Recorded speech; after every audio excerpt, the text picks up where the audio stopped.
So the next thing to go is digital, bro. I just put on my Instagram earlier today, Coinbase. A lot of people don't know about how to buy cryptocurrencies or where to buy cryptocurrencies. It's all a gamble, right? I was in 2012. I knew about Tesla when it was $23. I had the choice to either buy a car for $8,000 or put $1,500 in Tesla.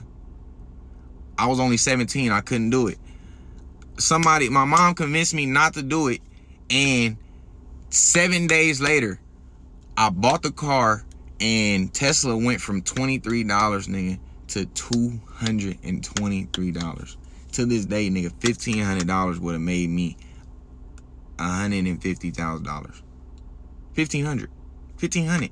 So I'm looking at XRP like, man, bro, all right, I'll throw 3 bands in there. That's simple. Imagine if it do hit 50,000. Or if it hit 0, I don't care. I'm willing to take that risk. Because last time, I missed my opportunity. Opportunities come once every 4 to 5 years. Don't miss yours.